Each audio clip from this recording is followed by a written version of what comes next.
the techno parties did not stop. They started 11 o'clock till in the morning 6, 7, 8, 10 o'clock, 12 o'clock. Sometimes there were parties like 36 hours. People want to escape from the real world, from the reality. It's like a therapy. They want to enter this door and want to find a world they really like. They wanted to feel protected from profession, from this pressure. They can't stand this pressure, so they get lost. If you can make it to be in this kind of parties, then you discover something special.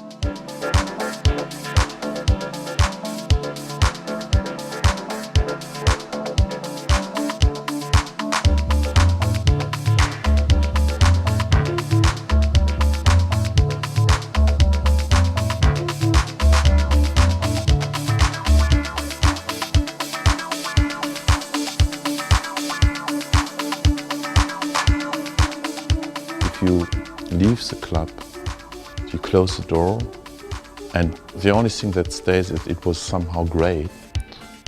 You do not remember any melody line or song. It was just a great feeling, and you enter the reality again. But you find good other spaces, breakfast cafes, parks, where the bridge from the club to the reality is not so difficult. And this you only find in Berlin.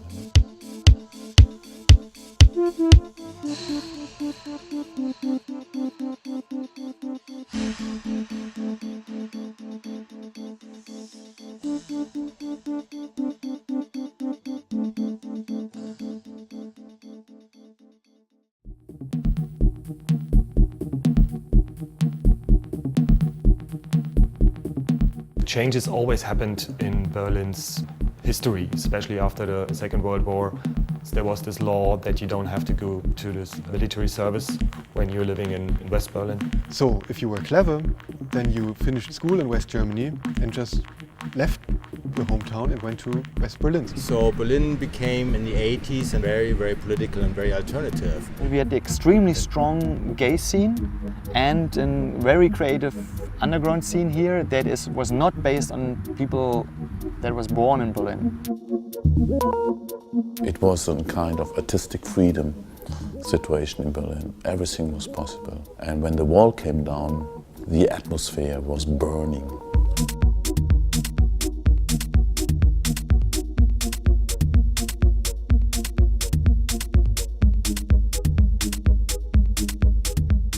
The wall falls down, and like a small scene in West Berlin takes over huge empty spaces in East Berlin. So they celebrate the freedom. That's one big historical accident. I mean, nobody could have anticipated anything like that.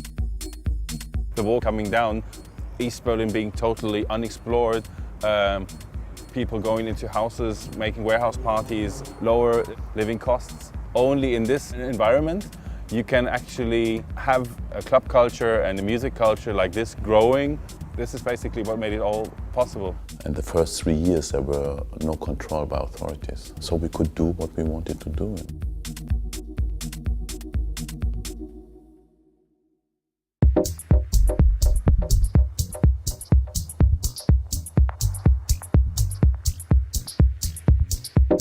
Back then in 1990 in East Berlin, you didn't have normal in that sense because the city wasn't normal.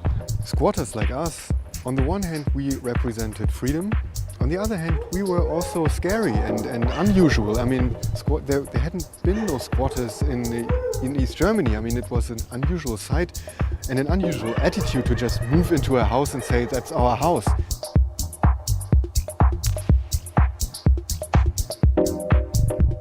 In our squad we could do what we wanted to because the police didn't give a shit or didn't know a shit. Crazy stuff, but that's the way it was in '91. Part of the experience was looking for the spots where the party is, running through this empty city looking for a party.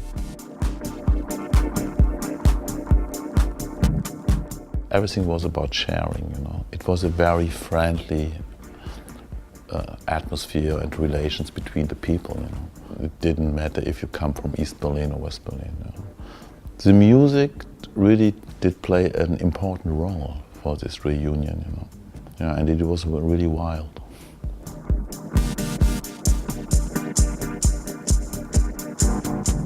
Reason why I came here and the whole feeling the city had, it was inspiring, like this dark attitude, the dirt, the grey buildings, that was definitely inspiring, and it made me what I am today. The real heyday of squatting, the real summer of squatting, ended in November 1990, when the city started to kick out people.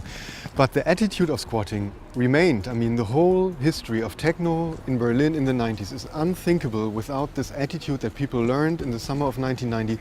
You can take houses and do with them what you want to. That's where the Tresor people got their ideas and energy from, that they had this huge, amazing space they just found.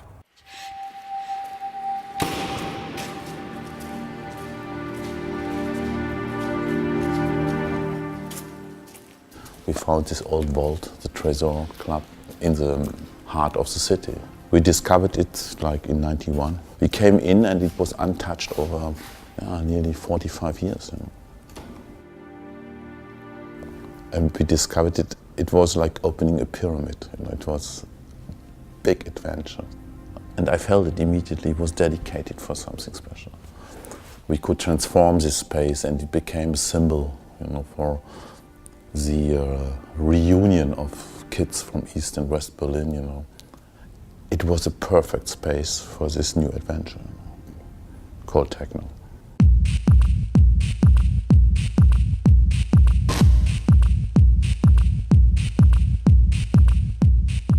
I think that lots of people who were in Berlin at that time and who went to Tresor or to other clubs, that you had the feeling, okay, this is our new beginning. That was a very, very, very strong feeling lots of people shared. The Tresor Club was a long time illegal, and every fucking taxi driver knew about the Tresor Club. You don't need to give an address. You say Tresor and they brought you there. Back then it was like all the freaks. And I felt attracted to that. More to the music maybe. I felt attracted to the people that were there, to the situation that you had the feeling only you know about it. And that was something that made me feel special, and I wanted to be part of it.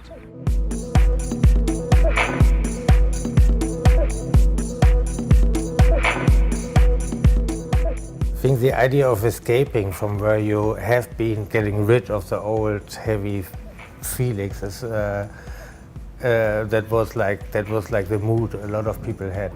You could go out every night. It was just parties on Monday, Tuesday, Wednesday, Thursday, open end. It was a really nice time.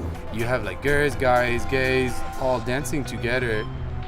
No matter like sexual orientation or anything, they're just like enjoying the music, and that's the whole point.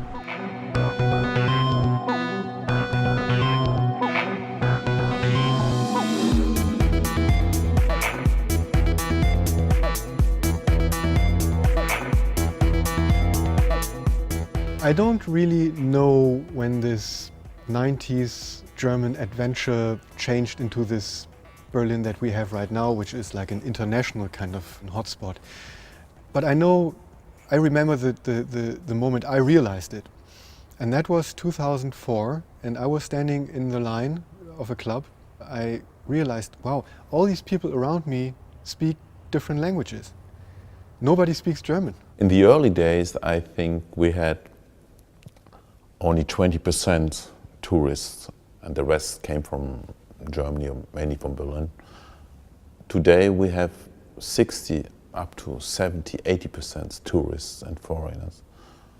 And that's why we also have many more clubs. You have the clubs in the tourist guides, and we as a club, at first you're like, oh cool, we're in a tourist guide, but then you end up, everybody who's never heard about techno, about electronic music in general, just turns up at the club, and then you have this strange mixture of people that actually come from a underground culture background. They meet people that have never been to a club before in their life. This is why we have selection at the door, separating the ones that themselves wouldn't like the club. We make a decision for them actually, because they just don't fit. They've never experienced this culture, and it kills the vibe inside if you have too many of them inside. At the moment we have to take care a little bit that not too many stupid people come into the scene, like just drinking and getting lost, and like in Mallorca, like in Ballermann, like the Germans go to New York. This is cheap tourism.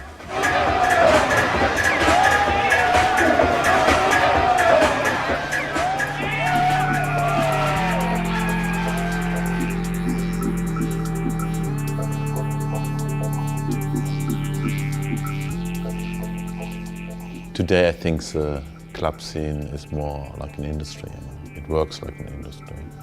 It became a business. Techno became a business in Berlin. Absolutely. We are part of this whole creative industry. In Berlin it got more professional, yeah, of course. People like starting labels, starting businesses, whatever, merchandise and everything, and it got more serious. I basically think that everyone that was doing illegal things, he don't want to hide anymore, he don't want to run anymore. He wanted to have the great sound system that you don't need to build up and build down after the party. Once you do something crazy, at a certain point you want to establish it and make it legal and make a living out of it. I think it's getting more and more international, which is really good for the club industry in a way. Of course, the real Berliners who are really proud to be Berliners try to hide more and more the big marketplaces. Yeah? You see a trend in Berlin that is going more and more to pop-up venues just for a couple of weeks, or also these outdoor events.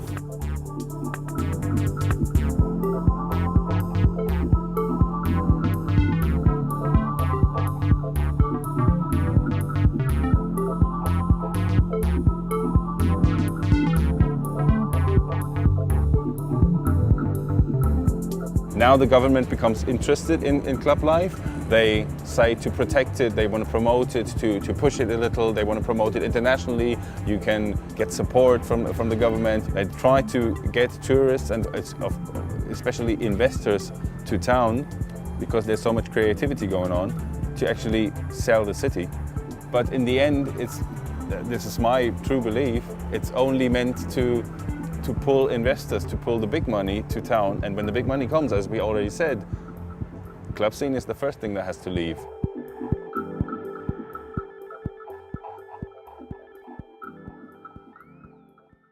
But still, you find new spots every week here. Berlin still offers many secret spaces, and young kids find them, discover them, and start a new thing. The gaps where the wall was are still not filled, and there's still areas that are to be discovered. And these areas are not in the suburbs, these areas are still in the center. So this is the club, Renato. You know, we have very many different rooms in this building, which is just a normal residential building. And yeah, as you can see, it's almost untouched. As we got this, you know, we started looking around in the house. We found this first floor and was like, wow, this was the most exciting place we saw. Now let's do something here. And we started to do some parties, and we had fun. And what somehow is the charm of Renato is that it has so many small rooms, so you can get really lost inside of the building. On a big party we have like 4 floors, they all are totally equal. So you can change the room like every 2 or 3 hours, and that's why the party doesn't get boring here. It's the whole atmosphere, like to hang out, to hide away sometimes, you know, like that's the special thing about Renato.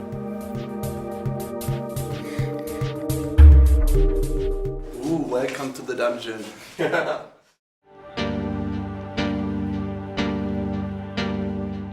I think like the history of Berlin in the last 20 years is like a novel. I mean, you have a great entry, you know, it's like an emptiness, it's an adventure, And then it gets more mature in a way. It gets more complicated, it gets more complex, and it gets more successful, and it gets more colorful.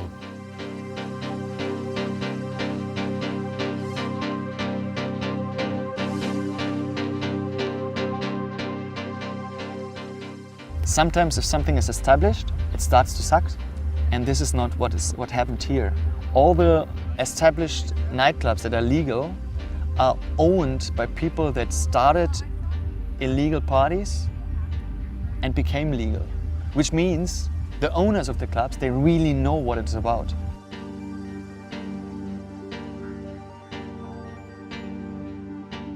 This scene is so much bigger than people out there can imagine, you know. They're thinking we're opening this door at 11 in the evening and doing a strange party, and the next day it's all over. It's a little culture and a little economy.